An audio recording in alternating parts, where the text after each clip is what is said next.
Olá, sejam bem-vindos ao canal. No vídeo de hoje, contaremos a história de Santo Antônio de Pádua, ou Santo Casamenteiro, como também é conhecido. Também falaremos o porquê ele ficou conhecido por esse nome de Santo Casamenteiro. Fernando Antônio de Bulhões, como era seu nome de batismo, nasceu em Lisboa, Portugal, em 15 de agosto de 1195. Pertencia a uma família nobre e financeiramente rica. Era o filho único de Martinho de Bulhões e Teresa Taveira. Foi educado em Coimbra, tornou-se membro da Ordem de Santo Agostinho e foi ordenado sacerdote aos 25 anos de idade. Nesse período, a fama de Francisco de Assis já percorria Portugal e praticamente toda a Europa. E em 1220, chega a Coimbra 5 relíquias de mártires franciscanos que foram mortos em Marrocos, e como o sangue dos mártires nunca caiu na terra em vão, o jovem Fernando de Bulhões despertou o interesse de entrar para a ordem, virando um frei franciscano. Foi então que Fernando de Bulhões adotou o nome de Frei Antônio e partiu para Marrocos, mas problemas de saúde o obrigaram a voltar à Europa e ele precisou recomeçar a vida. Até que foi morar na Itália, onde encontra Francisco de Assis, pessoa por quem ele tinha uma enorme admiração. Depois do encontro foi designado para lecionar teologia aos frades de Bolonha. Com apenas 26 anos de idade foi eleito provincial dos franciscanos do norte da Itália. Tal fato foi um marco, devido à sua pouca idade para tamanha responsabilidade. Chegou a ser enviado a Roma para tratar de assuntos da ordem dos franciscanos com o Papa Gregório IX, que ficou muito impressionado com sua inteligência e conhecimentos acerca da religião católica. Antônio aceitou o cargo de provincial dos franciscanos, mas não permaneceu nele por muito tempo. Sua verdadeira vontade era pregar pelas vilas e cidades atendendo aos pobres e necessitados. Assim percorreu várias regiões da Itália e do sul da França. Chegou a ficar por 15 meses como um eremita no Monte Paulo. Fazia peregrinações entre os mais necessitados e em suas pregações chegou a falar para mais de 30.000 pessoas. Sendo usado por Deus durante suas pregações nas praças e igrejas, muitos cegos, surdos e coxos eram curados. Santo Antônio é um dos santos que em vida realizou mais milagres, recebeu a visita do menino Jesus, curava doentes, reconstituiu um pé decepado, pregou para peixes, fez um morto falar para inocentar o seu pai. Enfim, são tantos milagres que seria necessário um vídeo inteiro, só para descrever seus milagres mais conhecidos. Certa vez alguns incrédulos resolveram tentar matar Antônio envenenado. Eles o convidaram para comer com eles, dando como pretexto debater alguns artigos da fé. E como Frei Antônio adorava os evangelhos, ele jamais se negava a comparecer a essas disputas e polêmicas. Então eles colocaram diante de Antônio, entre outros pratos, um que continha um veneno mortal. Mas antes que ele tocasse na comida, Deus o revelou da cilada, e ele repreendeu os incrédulos pela traição. E vendo que já era descoberto seu intento, eles não se abalaram, e responderam de forma debochada dizendo: sim, é verdade, esse prato tem veneno.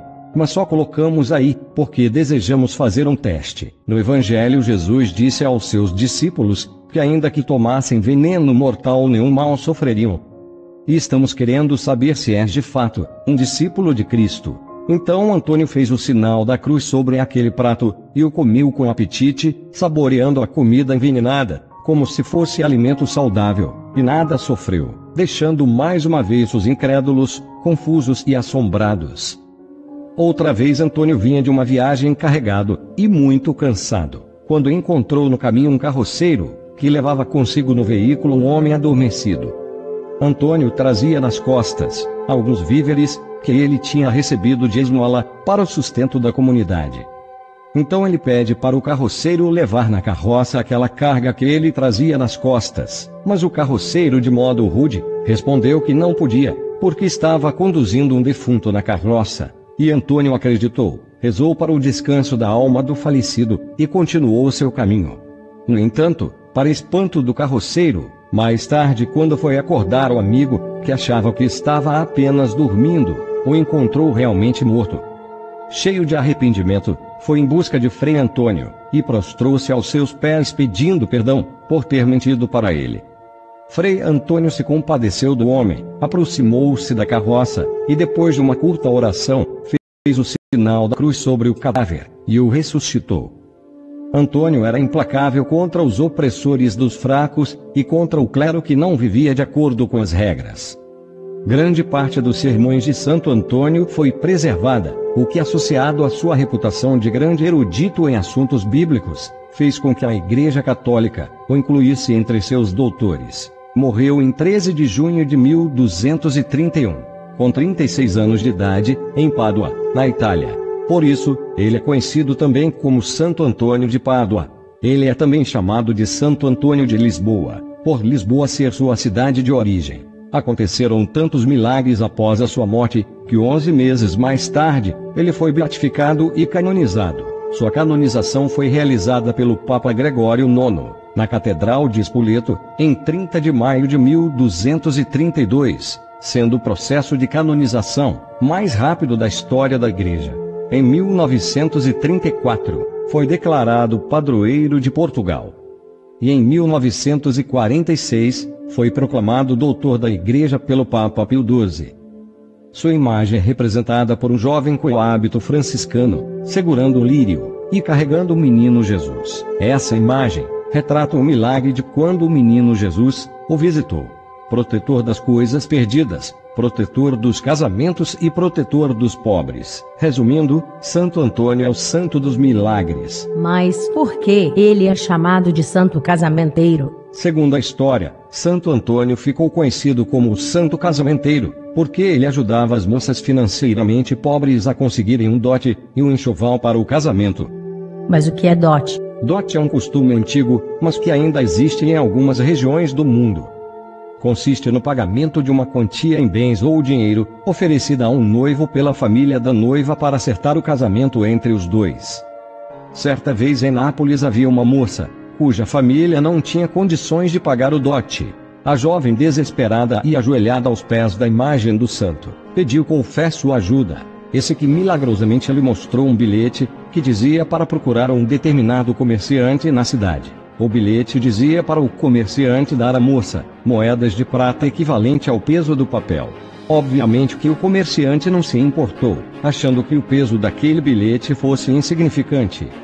Mas para sua surpresa, foram necessários 400 escudos de prata, moeda portuguesa da época, para que a balança atingisse o equilíbrio. Nesse momento o comerciante se lembrou que outrora havia prometido 400 escudos de prata para Santo Antônio, e nunca havia pagado a promessa. Santo Antônio fez a cobrança daquele modo maravilhoso. A jovem pôde se casar de acordo com os costumes da época, e a partir daí Santo Antônio recebeu, entre outras atribuições, a de santo casamenteiro. Outra história que envolve a fama do santo é a de que uma moça que já havia perdido as esperanças de arranjar um marido, se apegou a Santo Antônio. Dizem que a mulher adquiriu uma imagem do santo e colocou num pequeno oratório. Todos os dias, a jovem colhia flores e as oferecia a Santo Antônio, sempre pedindo que este lhe trouxesse um marido. Mas passaram semanas, meses, anos e nada do noivo aparecer. Então, tomada pelo desgosto e ingratidão do santo, a moça arremessa a imagem pela janela. Neste exato momento ia passando um jovem cavaleiro, que é atingido pela imagem do santo. Ele apanha a imagem e vai entregar a jovem, essa que se apaixona por ele. E a partir daí, as moças solteiras que queriam se casar, começaram a fazer orações pedindo a ajuda do santo.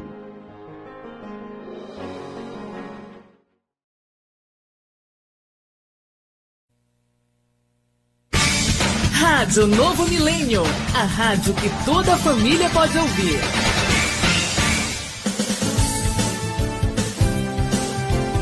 quatro.